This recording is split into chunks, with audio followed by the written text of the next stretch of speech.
It's a privilege for me to be able to share a psalm to encourage you spiritually today. The psalm that I'm going to address or teach from is Psalm 108.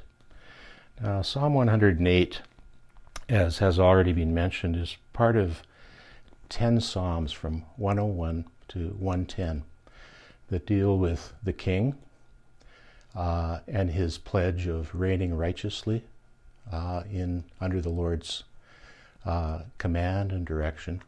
But also there's many psalms that really encourage the Lord's people to put their trust in him, and this is one of them, Psalm 108. Now it's very interesting that I'll be reading the psalm, but I'd like to just share about the different sections. And the first section is actually a repetition of something that's found in Psalm 57, verses 7 to 11. And it was written by David.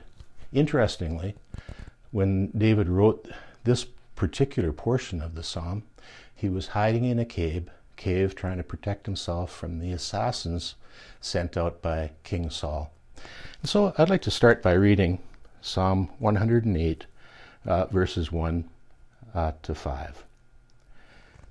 My heart, O God, is steadfast. I will sing and make music with all my soul. Awake, harp and lyre. I will awaken the dawn. I'll praise you, Lord, among the nations. I will sing of you among the peoples, for great is your love, higher than the heavens. Your faithfulness reaches to the skies. Be exalted, O God, above the heavens, and let your glory be over all the earth. So it begins by a very confident statement of trust in the living God, in his love, in his protection, and in his goodness. And it ends in this statement of purpose in verse 5, be exalted, O God, above the heavens, and let your glory be over all the earth. But this praise and statement of purpose leads to a petition. Here we find in verse 6, save us and help us with your right hand, that those you love may be delivered. So what's happening here? There's trust in God, this confident statement of faith in him, but in the midst of difficulties, in the midst of trouble. And we'll find out what that trouble is as we read on. Now the second section is actually a repetition from Psalm 60 and verses 5 to 12. And so from verse 6 right on until verse 13 at the end of the psalm, this is actually a combination of another psalm that David had written.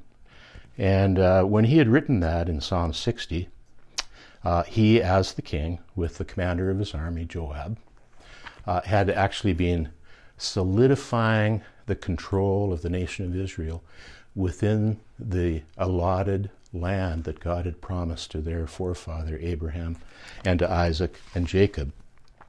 And then the Arameans, who were descendants of, or ancestors of the present-day Syrians, had actually attacked them. So they went up and had a battle with them, and they defeated them powerfully.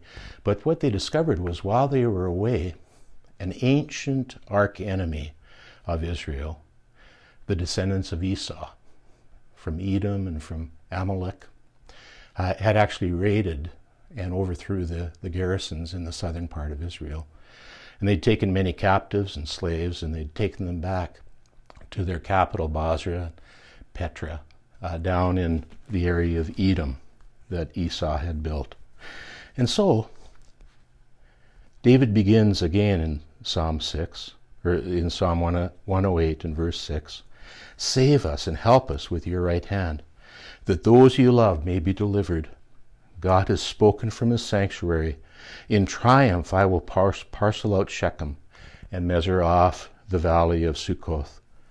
Gilead is mine, Manasseh is mine, Ephraim is my helmet, Judah is my scepter. So he's referring to all those portions of the tribes of Israel that God has actually given to his people.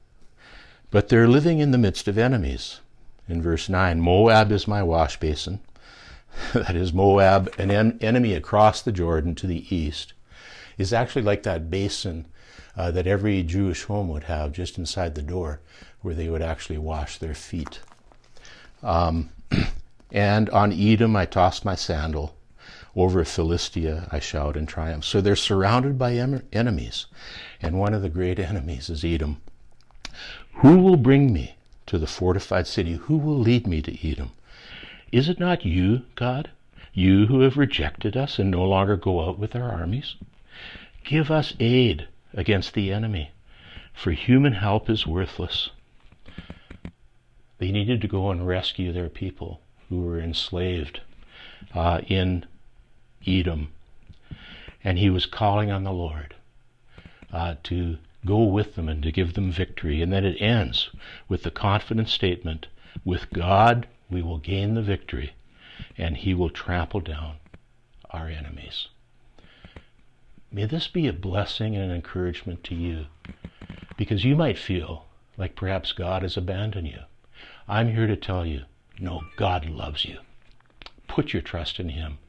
He will give you the victory.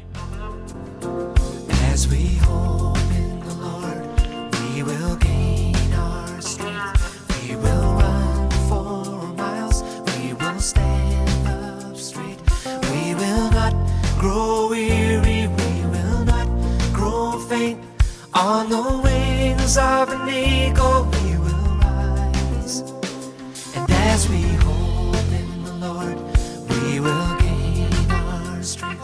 We will run for miles. We will stand up straight. We will not grow weary. We will not grow faint. On the wings of an eagle,